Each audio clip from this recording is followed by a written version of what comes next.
Welcome to Race Shikshan Sanstha Satara's Rose Project 2021-22 of Relevant Science, which is conducted by Yashwantrao Chavan Institute of Science Satara. My name is Dhere Madam, and we are studying third lecture of the gravitation. In previous lecture, we have studied universal law of gravitation. That is, every particle of matter attracts every other particle of matter with a force which is directly proportional to product of their masses and inversely proportional to square of distance between them. Then the measurement of the gravitational constant g, then acceleration due to gravity g. Then after that, variation, we have to study variation of g with altitude, depth. So our point is variation of g with altitude, and altitude is nothing but height. Okay, so in diagram, consider a small sphere is the earth, which having mass capital M, and r is the radius of the earth, and that object is present at height h from the earth's surface, and the mass of the object is given by small m. Here, radius of the earth is capital R, and the distance of that object from the center of earth is equal to capital R plus h. Then we have to give the value of acceleration due to gravity on the earth's surface is small g is equal to gm upon r square. जो formula आपण आधी study केलेला आहे. Small g म्हणजे acceleration due to gravity on the earth's surface. Capital G, which is gravitational constant, and m is the mass of the earth. Then we have to give the acceleration due to gravity at height h. Okay, that is our object is present at height h from the surface of the earth. So here at height h, acceleration due to gravity will be gh is equal to gm upon r plus h bracket square. Clear? Then we have to give relation between these two quantities.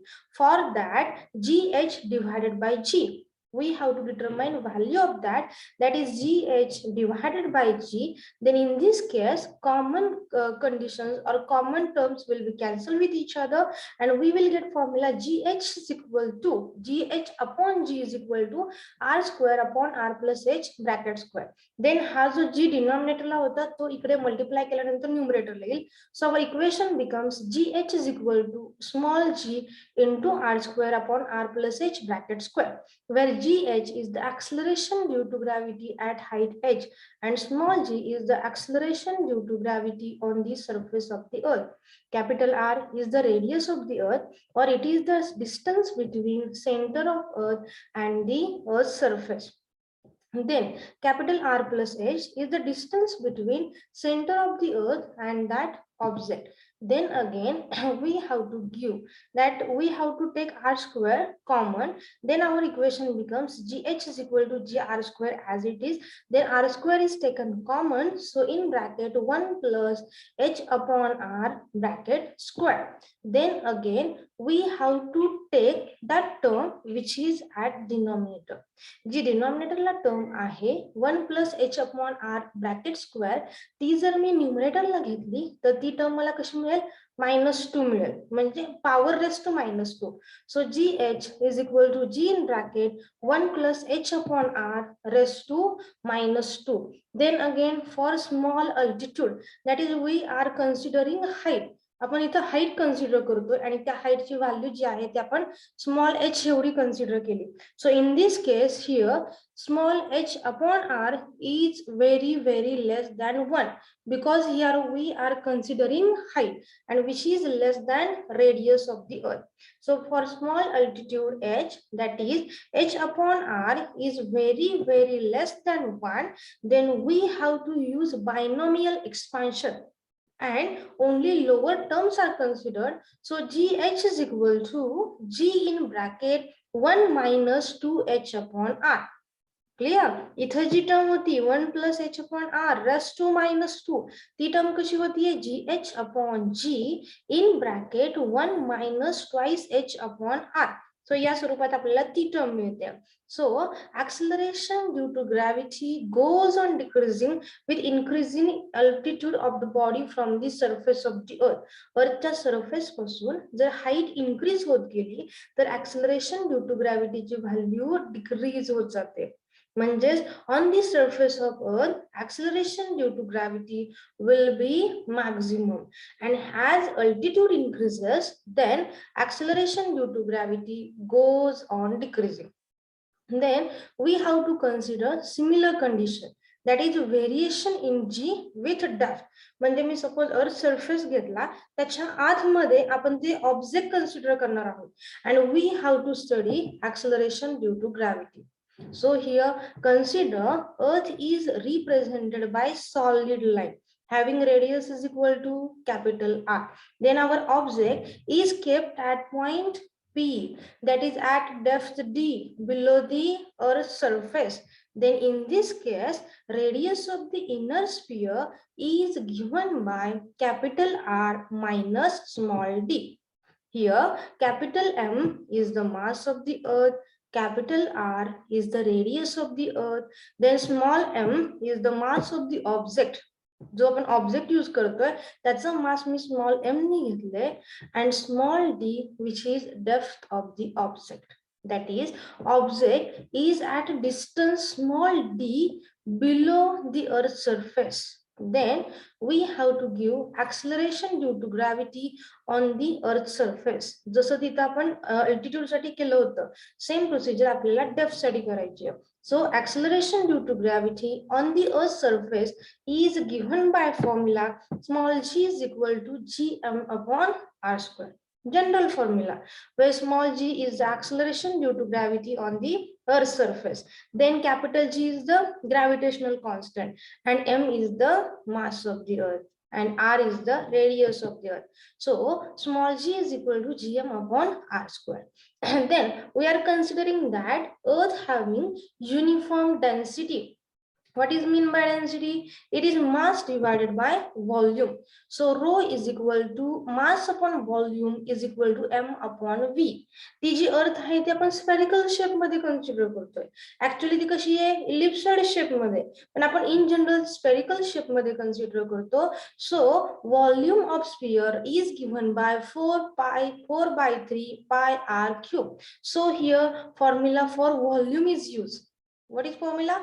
4/3 pi r cube, and here we are giving the value of mass.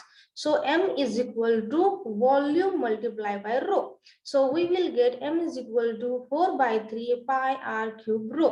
Then we have to put that value of m in above equation. So we will get small g is equal to, here capital G remains as it is, जो मी शेवटी represent केलाय, आणि ही जी term आहे 4/3 pi r cube rho ती पण term आहे अशी राहतीये, फक्त J divided by r square आहे that r square will cancel with 1 r square of the r cube. So our value of small g becomes 4/3 pi r rho g. Then जशी तिथं condition consider केली होती की मी altitude h घेतलं तेव्हा असणारी value घेतली. Similar condition consider a body at a point p at the depth d below the earth surface. Earth surface पासून स्मॉल d एवढ्या डेप्थ वरती आता आपण ती बॉडी कन्सिडर करतोय. Then we have to give same formula of acceleration due to gravity which is gd is equal to, जसं मी इथं स्मॉल जी कन्सिडर कशासाठी केलंय अर्थ सरफेस वरती, जर मला डेप्थ डी घ्यायचंय तर मी सिंबल काय घेतलं जीडी घेतलं, मग इज इक्वल टू मी काय करणार सिम्पली आहे असं वरचं फॉर्म्युला कन्सिडर करणार आहे, फक्त थोडंसं चेंज करतोय. Capital G as it is, 4/3 as it is, pi as it is, फक्त हा जो कॅपिटल आर होता त्याच्याऐवजी मी काय करणार आर मायनस डी, कारण मला डिस्टन्स हवंय ऑब्जेक्ट आणि सेंटर ऑफ अर्थ मधलं. सो मला किती मिळालं जी into 4/3 pi into r minus d into rho, which is equation number 2. And from these two equations, जसं आपण लास्ट केलं होतं gd divided by g, then we will get a formula which is 1 minus d upon r. Then जो डिनॉमिनेटरला जी होता तो पलीकडे न्यूमरेटरला गेल्यानंतर मला इथं मिळेल gd is equal to g into 1 minus d upon r, या स्वरूपात मला असणारी ती व्हॅल्यू इथं मिळते. आता याच्यामध्ये ही जी डेप्थ आहे तर ती व्हॅल्यू आपण खूप स्मॉल कन्सिडर करतोय ना, म्हणजे मी रेडियस ऑफ अर्थ किती घेते रे 6400 किलोमीटर, आणि हा जो स्मॉल डी आहे तो त्याच्यापेक्षा आपण खूप कमी कन्सिडर करतो. मग जर असं केलं तर मी ही टर्म घेतली डी अपॉन आर, पुन्हा मी ती 1 मधून सबट्रॅक्ट केली, G ला मल्टिप्लाय केलं, असं जर केलं तर GD ची व्हॅल्यू डिक्रीज होते, कारण इथं G मल्टिप्लाय बाय फॅक्टर किती येतो, 0 पॉईंट समथिंग येतो, 0 point something multiply by G, so value GD ची जी आहे ती G पेक्षा डिक्रीज होते. म्हणजे acceleration due to gravity will be decreases with depth, जशी डेप्थ वाढत वाढत जाते तशी ऍक्सलरेशन ड्यू टू ग्रॅव्हिटी कमी कमी होत जाते. ऍट दी सेंटर ऑफ अर्थ मी सेम कंडिशन कन्सिडर केली की आता मी सेंटर ऑफ अर्थ कन्सिडर केले, त्यावेळेला ती जी डेप्थ आहे small d is equal to capital r आहे, and due to that GD will be equal to 0. असं का होते, या स्मॉल डी ची व्हॅल्यू मी किती घेतली, आर घेतली, so r divided by r 1, 1 minus 1 0, 0 multiply by G, answer किती आलं 0. So acceleration due to gravity at the center of earth will be equal to 0. या स्वरूपात आपण ते एक्सप्लेन करतोय. आता नेक्स्ट मला हवंय graph of G due to depth and altitude on the earth surface. पहा इथं कंडिशन, मग अशी अल्टिट्यूड मध्ये मी काय सांगितलं, as altitude increases acceleration due to gravity decreases, then as depth increases acceleration due to gravity also decreases, so value of G will be decreasing. G ची value कधी decrease होतीये, तर पहिली कंडिशन आहे increase in depth below the earth surface. आधी graph समजून घ्या, graph मध्ये 2 व्हेरिएबल्स असतात, एक कोणता इंडिपेंडंट व्हेरिएबल, दुसरा dependent variable. So independent variable should be taken on x axis. याच्यामध्ये इंडिपेंडंट व्हेरिएबल कोणता आहे, distance small r, which is the distance between the object and the center of earth. So मी ते small R ने represent केलं, आणि small जी आहे acceleration due to gravity it depends on the distance, so ते मी घेतली y axis ला. मी condition अशी घेतली आहे की r जो आहे तो इन्क्रीज होतोय, मग एक पॉइंट मी घेतला small r is equal to capital R which is on the surface of earth. Clear, मी हा 0 पॉइंट कन्सिडर केला which is at the centre of earth. So याच्यामध्ये मी जर मधली कंडिशन घेतली small r is equal to capital R which is on the surface of earth, here acceleration due to gravity will be always maximum, त्याची value maximum आहे. आणि next आपण आता वरचे सेंटेन्स बोलतोय, here increase in depth below the earth surface then acceleration due to gravity will be decreases linearly. जशी इथं मी डेप्थ इन्क्रीज करत जाते तशी एक्सेलरेशन ड्यू टू ग्रॅव्हिटीची व्हॅल्यू लिनियरली डिक्रीज होते, and it will become 0 at the centre of earth. अर्थच्या सेंटरला ती व्हॅल्यू 0 अशी होते, and it varies linearly with r minus d is equal to small r. r म्हणजे radius of the earth, small d depth, so r minus d is equal to small r, जे आपण distance consider करतोय. त्यानंतर next increase in height above the earth surface. जर मी इथं अशी height increase करत गेले then acceleration due to gravity will be decreases, but it decreases exponentially. मग अशी इथं कसं होतं, स्ट्रेट लाईन चेंज होता, पण इथं मात्र एक्सपोनेन्शियल चेंज झालेला पाहायला मिळतो. It varies inversely with r plus h bracket square is equal to r square. या स्वरूपात आपल्याला व्हेरिएशन झालेलं पाहायला मिळतं. आता नेक्स्ट आहे variation in G with latitude and rotation of the earth. Suppose we are considering latitude, new concept. First concept was altitude, second concept was depth, and third concept is latitude. So याच्यामध्ये latitude is an angle made by radius vector of any point from center of earth with the equatorial plane. Clear. आता ही diagram तुमच्या समोर आहे, इथं मी earth represent केलेली आहे. आपण ideal condition मध्ये स्पेरिकल कन्सिडर करतो, इथं आपण डायग्राम साठी या स्वरूपात रिप्रेझेंट केलेली आहे. तर याच्यामध्ये फर्स्ट कन्सेप्ट घेऊया इक्वेटोरियल प्लेन. जर मी एक कलिंगड कन्सिडर केलं, त्याचे मी 2 सेक्शन केले, कळते, कलिंगडचा मी स्पेरिकल शेप घेतला, त्याचे मी 2 सेक्शन घेतले, तर मी जर वरच्या साईडनी पाहिलं तो शेप मला कसा दिसतो, सर्क्युलर शेप दिसतो, रेडिश सर्क्युलर शेप दिसतोय. मग तसंच जर अर्थच्या बाबतीमध्ये आपण कट केलं तर त्या प्लेनला आपण काय बोलतो, इक्वेटोरियल प्लेन बोलतो. समजली कॉन्सेप्ट, इक्वेटोरियल प्लेन. सो मी लॅटिट्यूड म्हणजे काय सांगितलं, latitude is an angle which is made by radius vector of any point. Point कोणता घेतलाय P, त्याची रेडियस वेक्टर काढली, कुठून काढली, from the centre of earth with the equatorial plane. मी इक्वेटोरियल प्लेनची कन्सेप्ट सांगितली. हा सर्कल म्हणजे तो जो मी इक्वेटोरियल प्लेन दाखवते ते, आणि त्याच्यामध्ये मी ही रेडियस सपोज त्या प्लेनची ड्रॉ केली, तर या दोघांमधला जो अँगल आहे it is called as latitude. So पुन्हा एकदा पहा, latitude is an angle which is made by radius vector of any point from the center of earth with the equatorial plane. ठीक आहे. मग डायग्राम पहा याच्यामध्ये की सपोज मी अर्थ रिप्रेझेंट केली, equatorial plane, point P is present on the surface of the earth. This is angle of latitude. Also आणखीन एक 10th मधला रूल आहे, टू पॅरलल लाईन्स असतील आणि मी त्याला एक इंटरसेक्शन करणारी लाईन जर ड्रॉ केली, these two angles will be equal. This angle theta and again this angle will be theta. 10th मध्ये रूल होता. याच्यामध्ये capital R which is the radius of the earth आणि हे जे आहे ते small r which is the distance O dash P. Clear? Then here centripetal acceleration which is represented by AR. Here the earth rotate about its polar axis.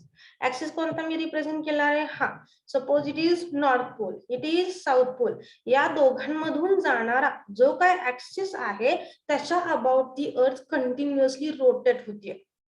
आणि रोटेशनची direction कशी आहे, from waste to east, म्हणजे पश्चिमेकडून पूर्वेकडे अशी त्या स्वरूपात ती अर्थ रोटेट होते.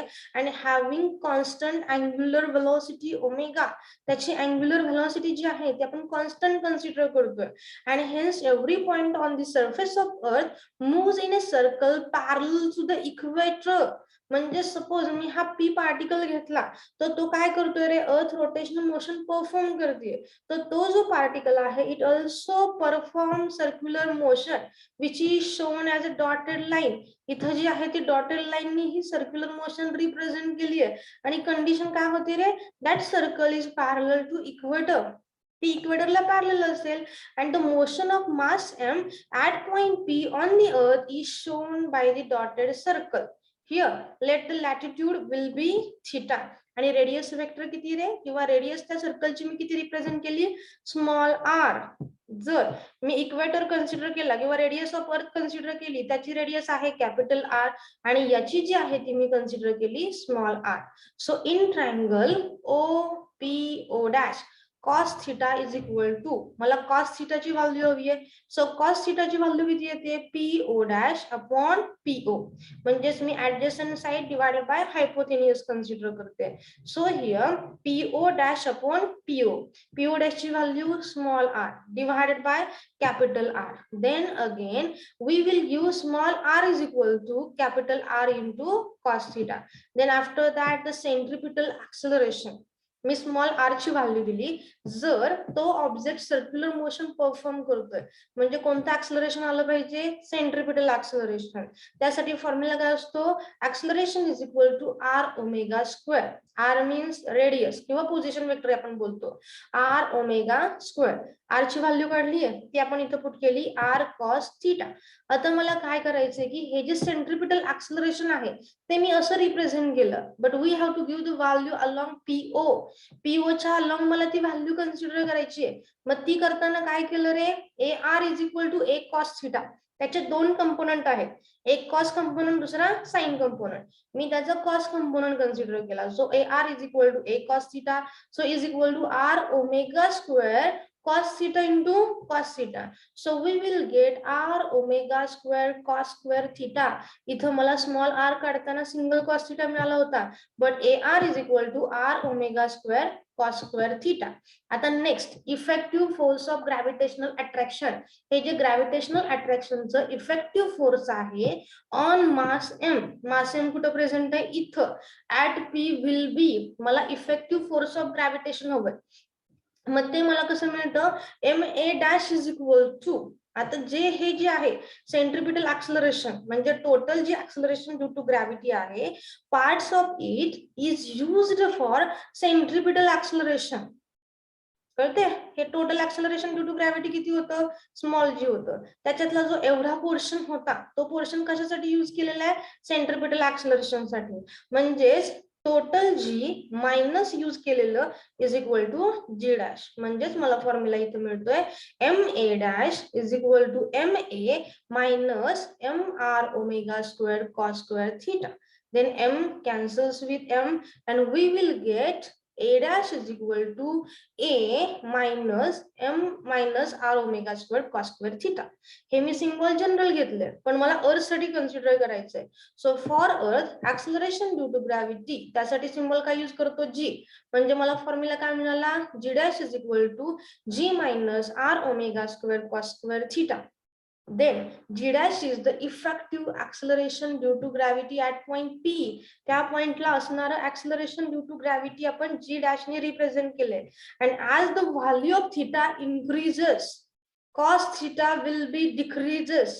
कंडिशन लक्षात घ्या, इथं थीटाची व्हॅल्यू मी इन्क्रीज करते. बघा थीटा म्हणजे काय, लॅटिट्यूड आहे. सो इक्वेटरला थीटाची व्हॅल्यू किती असते, 0 असते. And as we go from equator to pole, then the value of theta will be increases. And at pole, that theta will be equal to 90 degree. Then as the value of theta increases, then cos theta will be decreases. Theta वाढला, cos theta कमी होतो. And therefore g dash will be increases as we move from equator to pole. जर आपण equator पासून pole कडे move होत गेलो तर जी ची व्हॅल्यू आहे, जी डॅश ची व्हॅल्यू ती आपल्याला इथं इन्क्रीज झालेली पाहायला मिळते. म्हणजे g dash will be increase as we move from equator to pole. मी इक्वेटर कडून पोल कडे मूव्ह झाले तर जी डॅश ची व्हॅल्यू इथं इन्क्रीज झालेली पाहायला मिळते. सो दोन कंडिशन्स घेऊयात. ऍट इक्वेटर थीटाची व्हॅल्यू किती असते, 0. कारण कोणाबरोबर अँगल घेतो, इक्वेटर बरोबरच. सो मी याच्यावरच डबल लाईन ड्रॉ केली, angle will be equal to 0. So g dash is equal to g minus, if theta is equal to 0, then cos 0 is equal to 1. So g dash is equal to g minus r omega square. So acceleration due to gravity will be minimum at equator. r ची value किती आहे, 6400. Omega ची value पण large आहे. So दोघांचं multiplication केलं तर जी मधून आपण मायनस केला तर ती येणारी acceleration due to gravity ची व्हॅल्यू कमी आहे. And at equator theta is equal to 90 degree. So g dash is equal to g because cos 90 is equal to 0. So g dash is equal to g minus 0. Answer will be g. So no reduction in acceleration due to gravity at the poles. And then we have to study effect of shape of the earth. आपण general काय बोलतो, earth to be a sphere, but actually it has ellipsoid shape.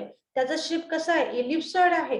आणि it is bulged at the equator. मगाशी मी diagram represent केली तसंच इक्वेटरला ते bulge झालेलं आहे. And due to that equatorial radius of the earth is 6378 kilometre. In general किती बोलतो आपण, 6400 किलोमीटर. पण इक्वेटरला किती आहे, 6378 किलोमीटर. आणि which is greater than the polar radius. पोलरला किती आहे, 6356 kilometre. Thus on the equator there is a combined effect of greater radius and rotation in reducing the force of gravity. जर मी इक्वेटर कन्सिडर केलं तर त्याच्यामध्ये एक तर त्याची रेडियस ग्रेटर आहे आणि त्याच्यावरती जे रोटेशन मुळे होणारा इफेक्ट आहे. रेडियस जास्त, रोटेशनचा इफेक्ट, त्यामुळे फोर्स ऑफ ग्रॅव्हिटी वरती इफेक्ट झालेला पाहायला मिळतो. इमॅजिन करा, अर्थ कंटिन्युअसली रोटेट होतीये. जर मी इक्वेटोरियल रिजन पाहिला तर मला ती फास्ट रोटेट झालेली पाहायला मिळते. पोलर रिजन पाहिला तर तेवढे रोटेशन आपल्याला फास्ट पाहायला मिळत नाही. As a result the acceleration due to gravity on the equator is, मग त्याची व्हॅल्यू किती, 9.7804 metre per second square. In general किती बोलतो रे आपण, small g is equal to 9.8 metre per second square. पण जर मी इक्वेटर कन्सिडर केला तर तो त्याची व्हॅल्यू किती आहे, 9.7804 मीटर पर सेकंड स्क्वेअर. आणि आपल्याला माहितीये की जर मी इक्वेटर कडून पोलर रिजन कडे गेले तर ऍक्सलरेशन ड्यू टू ग्रॅव्हिटीची व्हॅल्यू इन्क्रीज होत जाते. And on the poles it is small g is equal to 9.8322 metre per second square. Equator वरती किती आहे, 9.7804 आणि पोल्स वरती किती आहे, g is equal to 9.8322 metre per second square. इक्वेटरला ऍक्सलरेशन ड्यू टू ग्रॅव्हिटीची व्हॅल्यू मिनिमम आहे आणि पोल्सला ती व्हॅल्यू जी आहे ती आपल्याला मॅक्झिमम पाहायला मिळते, म्हणजे नॉर्थ पोल असेल, साऊथ पोल असेल. Thank you. So we will stop here.